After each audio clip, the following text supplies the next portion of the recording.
Hi, it's Rebecca Whitman, your host of the Balanced, Beautiful, and Abundant Show.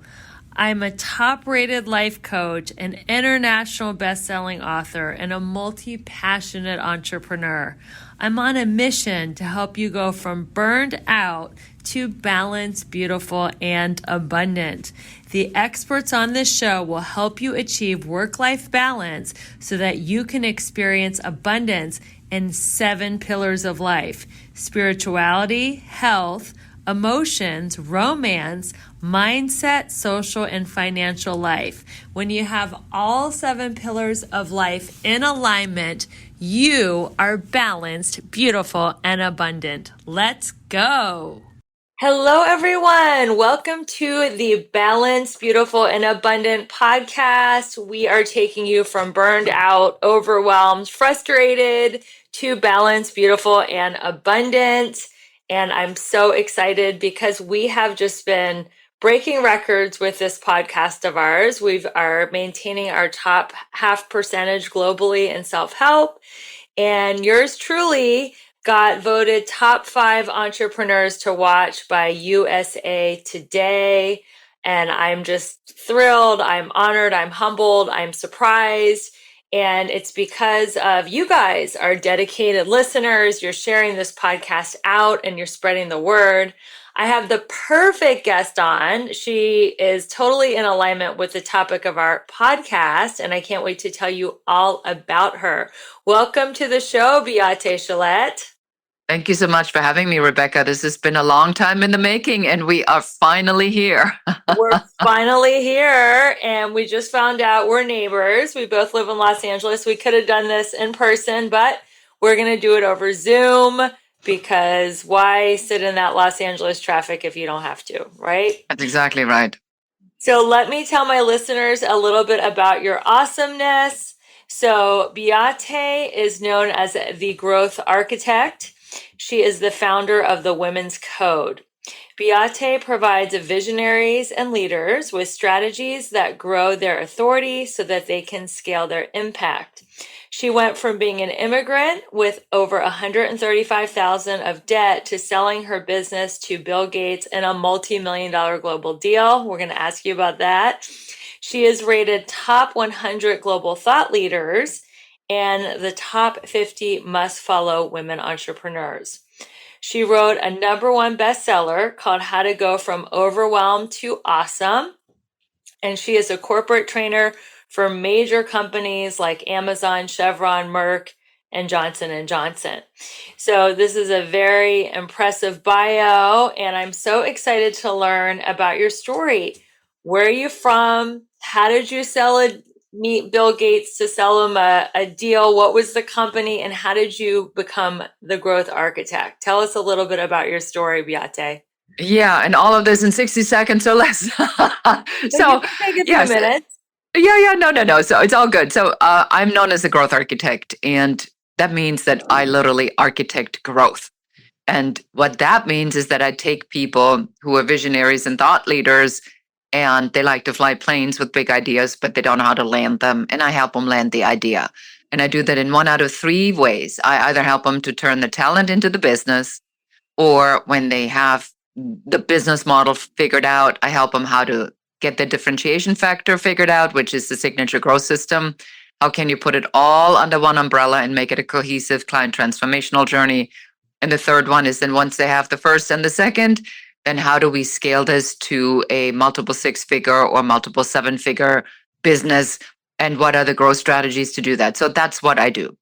Originally, I'm from Germany, and I was, probably like most of everybody I've ever met in my entire life, the person that felt like they didn't quite fit in, and it was always awkward, and I wasn't the smartest one, and I struggled. And then I had this idea that I was going to be a creative. And I was told, because we are in Germany, that the creative arts, that, there was so many applicants, not enough jobs. Why wouldn't I want to be a roofer or a secretary? And neither one of these, forgive me if that's your job listening, but neither one of those was really anything that made my heart be overflowing with passion.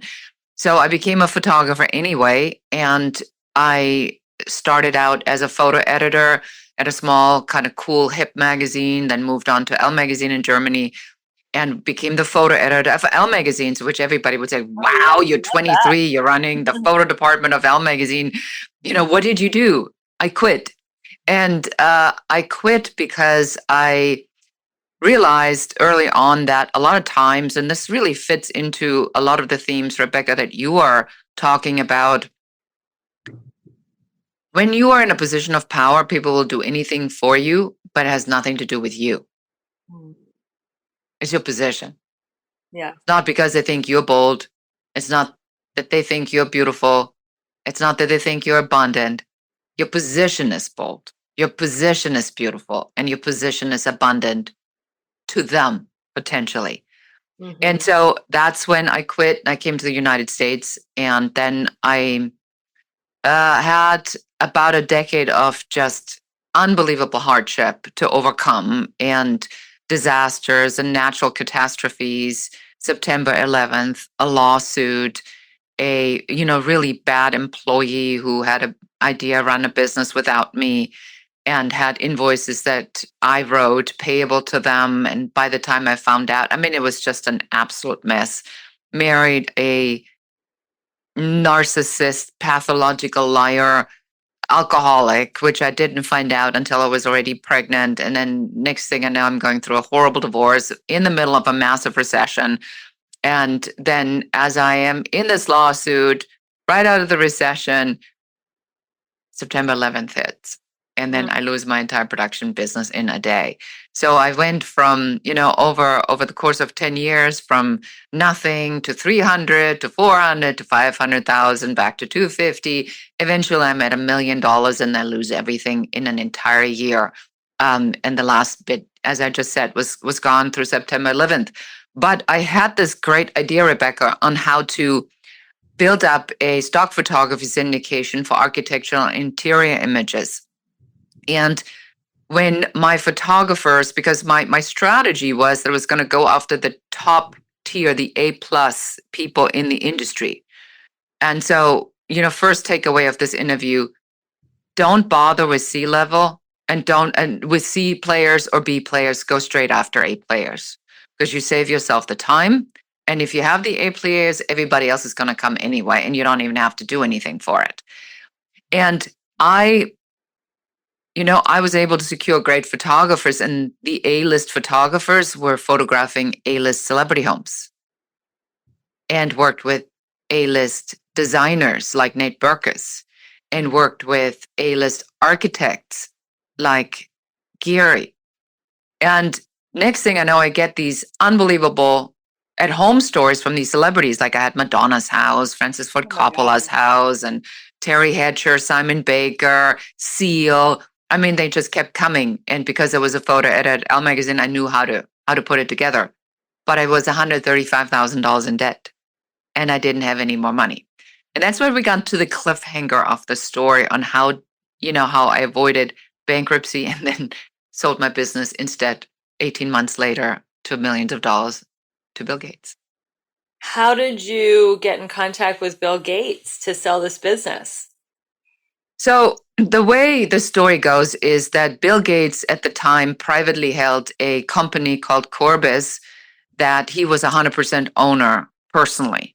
So this had nothing to do with Microsoft. That was a business that he built when, if anybody read the Road Ahead, he was talking about that, he believed that in your home, the digital display would take over wallpapers. And that's why he bought these collections, because he wanted to put these images on these digital displays, which never really happened in that way. It happened in other ways, but that's why he started buying these companies. And before he knew it, he had bought so much content that it kind of took on a life on its own, and he was in a big race with Getty Images. And when they had bought a celebrity brand named Outline, they had no way to grow this business because it was a high-touch business other than adding another business unit to it. So they figured if they buy my at-home stories of celebrities, they could pair it up with the images of their celebrities and then sell more and have a higher ticket item, which was the reason why they bought me and only me, because I was the only player in the market that could offer them that particular unit. Is there any way we can see these pictures of celebrities' homes? Is there a coffee table book, or are these images just dispersed throughout the industry?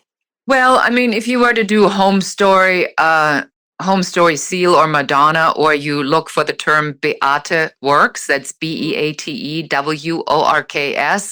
you may still find some of these images out there because they've been widely published all over the world. I mean, we were the number one player in the world in our category. Some of these images, like there's this one image that was not a celebrity image, but it's an image of a bicycle in Amsterdam leaned against a railing over a canal. And that image has sold at IKEA, I believe, worldwide over 5 million times. Wow. And if you look at the credit, it still says Fernando Bengochea by Beate Works. Well, congratulations. That's incredible. I feel like I have seen that image from IKEA, so that's beautiful. So let's talk about the Women's Code. You're the founder of the Women's Code, and I'm all about women's empowerment. So I'm curious, what is the Women's Code? So the Women's Code I designed when I sold the business to the Bill Gates company, and they offered me to come on as a senior director of photography globally. That I said, I am shocked at how women are treated in organizations, and I am shocked how women treat each other. Now, you kind of know how this oftentimes works, from middle school when the she tyrants and the queen bees and the bullying and that you can't sit at our table type of thing. But you don't really realize that this behavior kind of perpetuates into the job world, and some women just never seem to really entirely grow out of it. And things were happening where I would go to the bathroom and then I come out and my whole team had gone to lunch. And then I would say afterward, okay, what happened? I said, oh, we couldn't find you. No, you knew exactly why. You waited until I was in the bathroom and then you all bolted for the door, which, I guess it was also hinting on my leadership style, which at that time probably wasn't very good. But I learned that there is a lot of stuff that led me to believe that if we want to see real change in the world, women need to have a code amongst ourselves first. If I don't know how to treat you with dignity and respect, if I'm jealous if your podcast has more downloads than my podcast, if I'm jealous that you're cuter than me, if I'm, envious of your lifestyle, if I'm envious of any of this, we'll never go anywhere. Because in abundance, we know that the message is there's enough for everybody. And the more prosperous I get, the more people I can help to be in prosperity as well. But women have still a scarcity thinking. And so that's why I founded the Women's Code, to give women some guidelines on what it actually means to have a code. I love that. I used to call that Code of the West, but I like the Women's Code. Code of the West, for me, this was like a high school thing. If your friend went out with a guy, you don't go out with that guy. Like, he is forbidden fruit. Mm-hmm. Yes, forbidden fruit. That was the Code of the West. But you've even taken it into everything. And I totally agree with you, Beate. When women are mean girls or competitive with each other, it is because they are in scarcity thinking. Yeah. And most of the time they're competing for men's attention. Like, women have to look a certain way or be a certain way so they can get men's attention, and that there's limited amount of male attention or approval to go around. And that is what I call, being oppressed by the patriarchy. And one of the ways that I love women are rising up is they're creating solidarity amongst their sisters And they're like, no, we're not going to compete for male approval. It only matters what I think of me, not what you think of me, not what men think of me.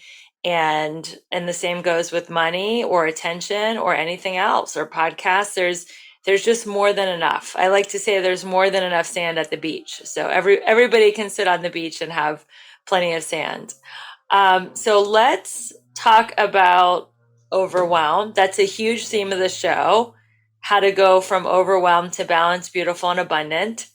And how do people know when they are approaching overwhelm? Like, how can they catch it before they get into overwhelm? What are some of the signs to look out for? I think for women specifically, it is an undefined tension. Before I went on a trip to Costa Rica and I just come back from an ayahuasca retreat, I said to my husband, I said, I feel so incredibly tense inside, I can't relax. So if it's difficult for you to relax, if you are doing things that add more friction to your life, like you're constantly looking at your phone, you've programmed your mind, your nervous system into overdrive. If you are always busy, if you have a hard time sitting down for 5 minutes, if you can't meditate for 5 minutes, if you can't take a deep breath because you have this pressure on your chest, you probably in overwhelm. So if there's no more pocket anywhere where you can give yourself permission, like I wear a Fitbit. A Fitbit has like a 2-minute breathing program on there. 2 minutes. 2 minutes. Like you could go in the bathroom and do that. Mm-hmm. But when you're overwhelmed, oftentimes you don't even have time for that. Right. That's when you're overwhelmed. Those are very good telltale signs. If you can't even sit down and breathe for 2 minutes and just take a breath and a pause, then you're going too fast. And I think that is happening. It seems like technology has sped everything up. We can get so much more done from our phones that instead of creating more efficiency and free time, we're like addicted to doing more. And people are stressed, and stress is the number one killer. So it is really important to follow some of the principles we're going to talk about and just prevent overwhelm, because you can get where you're going without overwhelm. People think that speeding up gets them there faster, but sometimes you get to slow down to speed up because you're more mindful and you're more precise in what you do and you don't make as many mistakes. What do you think about that phrase, slowing down to speed up? I actually think that based upon what you just said, I had to learn this or remind myself again of this, because our natural tendency is control. Mm-hmm. And the natural tendency of control is I have to do more. If I don't get what I want, it means that I'm not doing enough.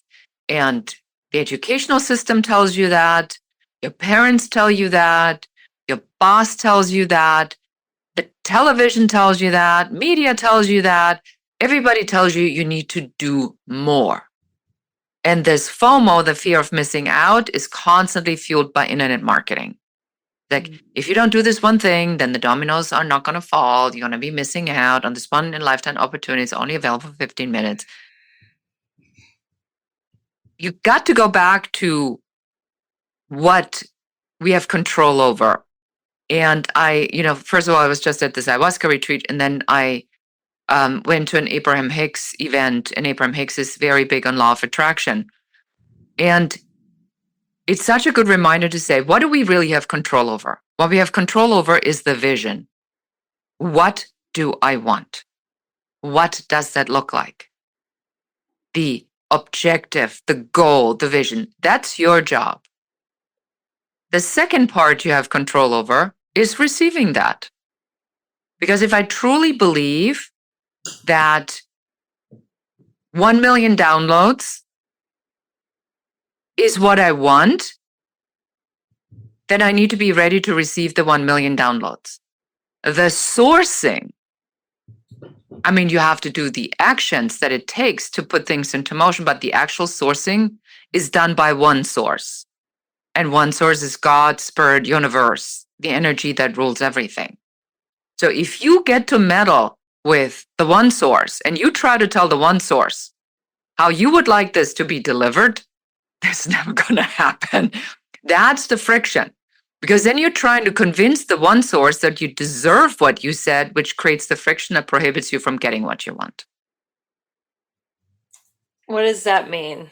What causes the friction that prevents us from getting what we want? Is trying to control the uncontrollable because we're in resistance? Exactly. So if I, for example, say, I have a successful business. I believe I have a successful business.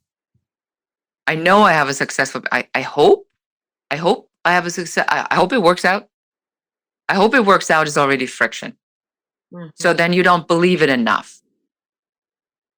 And the language that we're using, and and Rebecca, I'm probably just like anybody else. It's a constant work in progress. You always hear yourself talk about this. I don't have the money for this right now. Really? So the minute you say that, you already put it out to the universe that there's not enough money. So how are you going to reframe that? That, we come from the abundance principle. So I think that the friction is something that we create because, again, we are so programmed to make these excuses. Well, it's a recession. It's a really hard time for building a business right now. Well, most everybody's scaling down on their advertising. It's probably wise if I do the same thing. Oh, okay. Okay. Well, you just already set that into motion because this is what you said. So how do you reframe that so that the attraction of abundance is not limited by the fear that creeps in? And the fear is what we have to overcome. So how do we get ourselves ready to receive abundance? You said we're only in control of the vision and are receiving of it. How do we get into receptive mode? So this is something I've been really playing with. And it is finding a thought that gives you overflowing joy or that feeling. It's a song, your favorite song. And you go, oh, time I hear that song, it just makes me feel so good. That's a good start. My daughter had a baby 5 months ago and I was in the room. Oh. So that the thought of seeing that, the crown coming, coming through the birth canal and being there when my grandchild was born, that fills me, that just makes my heart burst. Yes. So you need to find that origin thought of joy. And on that thought, you spin that thought further and further until it gets bigger. And then it becomes a blanket. And then the blanket goes over everything. That's how you get yourself in that particular vibration. But you can't convince yourself. You can't enter into a screaming match. I'm abundant. No, you're not. Yes, I am. Bank account doesn't say so. Well, but I feel abundant. No, you're not. That doesn't get you anywhere. So it is better to say, the area in my life I'm so abundant with and I'm so grateful is love. I've been blessed to watch my grandchild being born. I'm already abundant. I can actually believe that thought because it's true. Mm-hmm. So there's no friction. There's no screaming match. And then I can say things like, I wonder where else abundance in my life is going to show up because there's another no friction thought. I love that. One of my favorite teachers told me to have an attitude of curiosity rather than expectation. So Mhm. saying, "Oh, I wonder where abundance is going to show up in my day," and just, "Oh, I can't wait to see what happens. Where is abundance going to show up? What unexpected miracle am I going to receive today?" So it's asking yourself questions that don't create contrast, to use the Abraham Hicks term. I'm a huge fan, or friction. That is great. That is gold if you're listening to that. So let's segue into the authority conversation. I know you are a thought leader on creating authority and helping that, using authority to scale businesses. What does being an authority mean, and why is it so important, Beate? Yes. So the first thing I'd like to do, Rebecca, is I would like to just define what authority actually is, because that already gets confusing. Yes. Authority is not an influencer. That's an influencer. Mhm. Authority is not celebrity. That's a celebrity. Now, a celebrity may have influence, and a celebrity may have authority over something, and an influencer may have authority. But the term authority really means an industry expert or a subject matter expert. If you want to be an authority, but you're really trying to be an influencer or a celebrity, you already have friction, which we just talked about. And that's why that typically not works, because it's a different business model. Gary Vee's business model is celebrity, Mm. not influencer. It's celebrity. That's why he has an opinion about everything and anything, and why he's anywhere with all kinds of different things and products that he endorses, because he wants to be a celebrity. That's a different model.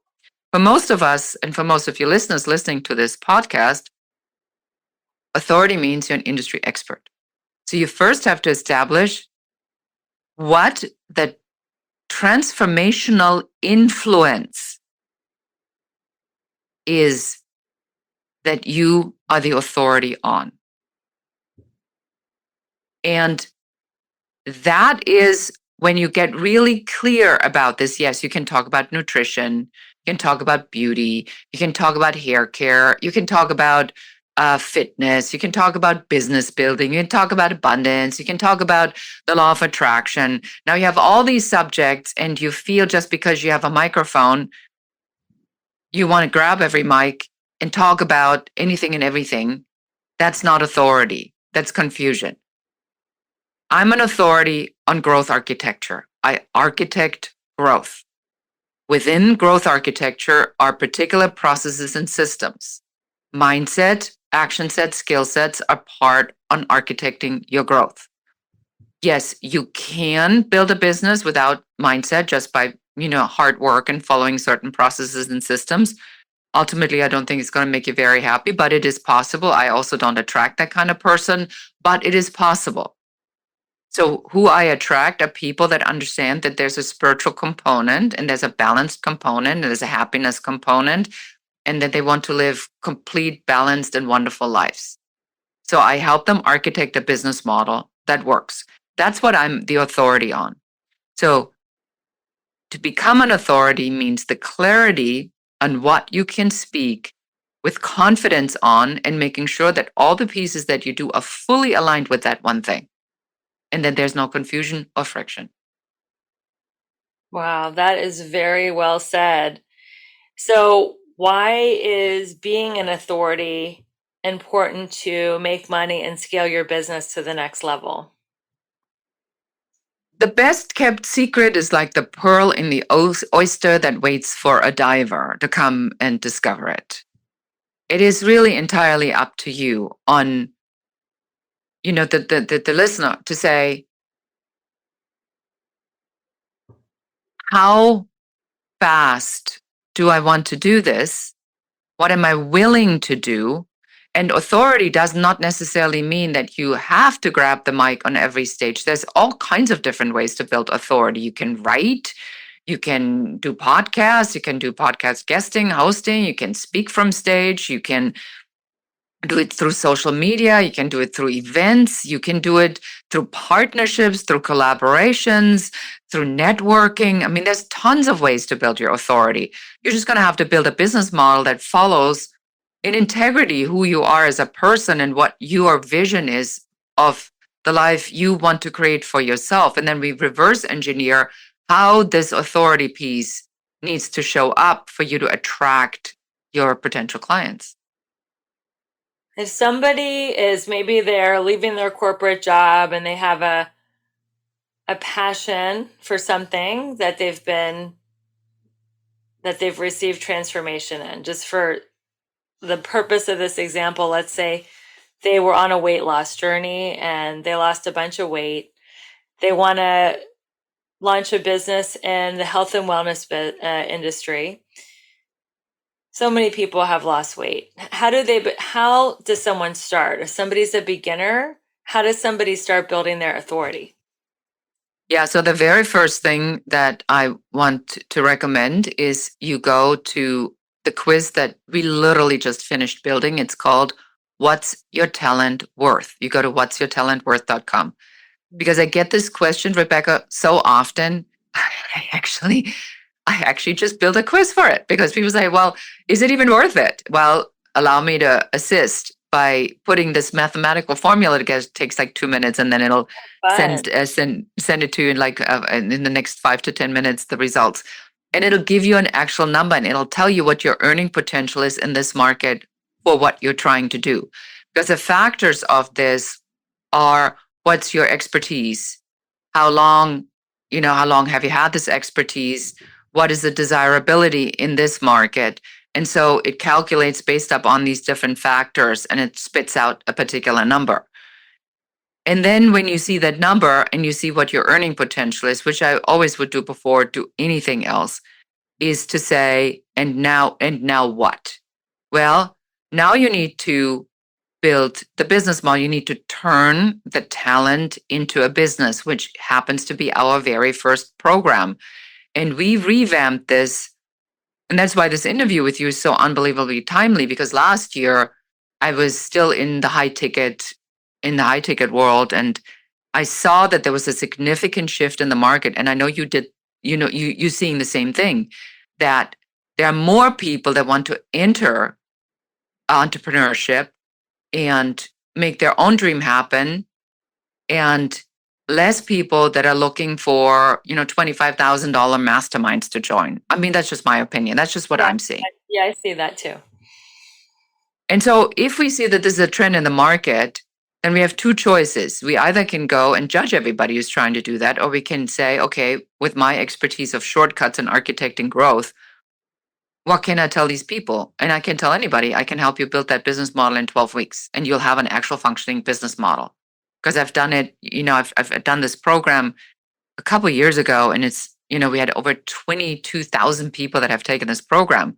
And so I updated it, and I said, well, what needs to happen today for that? So the steps are, figure out what your earning potential is. Mm-hmm. Because you have to somehow figure out, is it worth doing in this market? And then design a business model. What I don't want your listener to do is now go from internet marketer to internet marketer. And you go and you look at one offer that says, I'm speaking from stage. Speaking from stage is great as an additional strategy in a business model. Speaking from stage is not a business model. Mm-hmm. It is a vehicle. It's a tactic within a business model. So now let's say you do that. Now you get the next affiliate offer, and the next affiliate offer after that says, well, you need to make an offer from stage, which makes perfect sense. So you buy that. Now you learn how to make an offer from stage. Now you get the next affiliate offer and says, well, don't you need to create a funnel for that? Now you go, that makes sense. Now you start to create a funnel. Then the next offer comes is like, how do you fill that funnel with leads?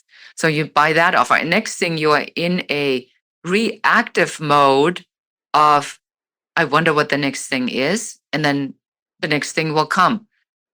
I'd rather have you design the business model first based upon your capabilities, your desire, your vision, your income goals, how much time you want to spend with your family. Do you want to travel? I mean, there's so many factors. And there's so many factors that go into this.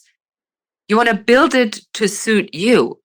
And then we look at the external tactics and say, Is speaking an option, or would guesting be better, or hosting, because you never have to leave your house if you have small children? Why would you be 200 days on the road if you have a 2-year-old and a 4-year-old? That's insane. Right. These are great points. So if you're listening, take that quiz. It sounds really, really cool. I'm going to go take it. I can't wait to see your number. I bet it's a big number. Yes. Thank you. I can't wait to take it. So, what are 3 elements to become an authority? So the 3 elements really are, you always need to work on your mindset. Mm-hmm. Mindset is absolutely critical. Clean thinking. Don't believe everything you think. You and I are big Abraham Hicks fans. It's a daily practice to keep yourself in that proper mindset. So you set your intentions, you set your expectations, and you have to keep practicing that forever and ever and ever. The second piece is growth, because you always want to look, where is the next piece? Where is the next growth opportunity for me? So if I have a podcast, how do I grow my audience? How do I get this in front of more listeners? How do I get better engagement? Is the topic of my podcast clearly defined? Am I guesting on podcasts? Am I clear on the one message I go on these shows? Am I getting engagement response from these podcast guesting opportunities? And the final piece is strategy. Strategy is everything. I know it doesn't sound sexy, and a lot of people go like, "Oh, Beate, strategy sounds so German." But without a strategy, you're just a ship without a compass, sailing God knows where. And maybe you arrive and maybe you're not. So you must have a strategy to go anywhere. Okay, you heard it. Mindset, growth, and strategy. I'm taking notes on this podcast. This is great. Okay, so what are some common mistakes that leaders make in growing their authority? So what are some of the things that we should not do in building our authority in the marketplace? Don't try to be everything for everybody. And just because you can doesn't mean you should. And I was just I was just giving a talk this morning. I don't go on podcasts to talk about nutrition, but I am very involved with the food that I eat. But that doesn't fit. So I'm not an authority on that. I don't want to be an authority on that. I don't talk about that. And it's a decision that I make. It's a strategic decision to say, authority building means you have a message that goes to an audience that has a problem that your authority can solve. And what you shouldn't do is anything that boycotts that. So the minute the message gets diluted, the minute you divert away from that audience to say, well, but women over 60 could also use that, but your core audience was a 30-year-old man, now you get into trouble. That doesn't mean that somewhere down the road you can't expand another thing and said we came up with this hack and we found that this really, but to build authority, the focus is really required. Hammer down on that one message again and again and again with clarity. I'm the authority on this because people have this problem and I have a solution to this problem. And here's the person that has this problem. And my message is directed toward that person that has that problem because I have the solution. Stick with that. Stick to one pain point and one solution and one ideal client. So is that what you do forever? You just have like one offer for one pain point, or can you expand once you build your authority in one area? Can you be an authority in another area? Now that is the best sneaky question I got. So I love that because you picked up on this, and this is the fear of everybody. This is why people don't do it, because they think they're forced into niching. I'm for denichicizing. I made up this word because the nichicizing, I think, is a bunch of BS. So here's how we solve this in growth architecture. It's so simple. The longer you're in business, the more you know. And now somebody comes and tells you you have to niche down. And now you want to pull out your hair one by one. You said, that's ridiculous. It's a journey. My clients are on a journey. I can't just go and talk to them about selling. I also know, how to align the marketing with the selling and the team building so we have the right thing and the leadership mindset. How can I? That would be preposterous. And then a classic, not uneducated, but a regular consultant will say, well, that's what everybody says. That's just what you have to do. You get rich in the niche. So here's how you circumvent that. You put an umbrella over everything you do. Everything you do gets organized in your signature growth system. That's like my favorite thing in the world to do, where we take all the pieces that, so how do we, abundance, overwhelmed? How does this even all go? It's a transformational journey. How we get from overwhelmed to abundant. It's a journey. You are the umbrella. The niche is the umbrella, not the overwhelmed and not the abundance. The niche is the umbrella that sits over your signature system. That allows you now to catch people in different parts of the journey.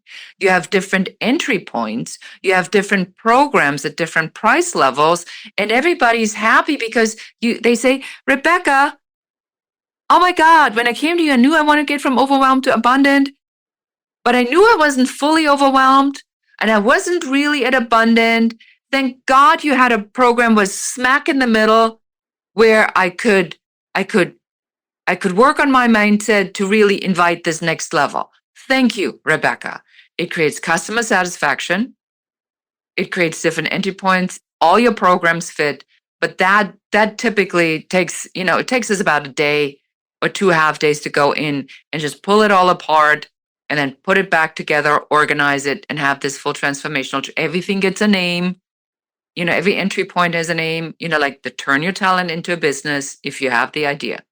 The signature growth system if you have the idea but no differentiation factor. The growth strategy if you have both and now you're ready to scale this up. That's our transformational journey from the idea to whatever million or multimillion-dollar business. The umbrella is the growth architect. The beginning of this interview, you referred to the differentiation umbrella. Is this the point that you're making now? Is this also called the differentiation umbrella? And why do you call it that? Why is it called the differentiation umbrella? Because most people, when you talk to them, would say, what do you do? I'm a business consultant. Mm-hmm. Then in their mind, they go, I neither have the money nor do I want to hire a business consultant. Conversation is over.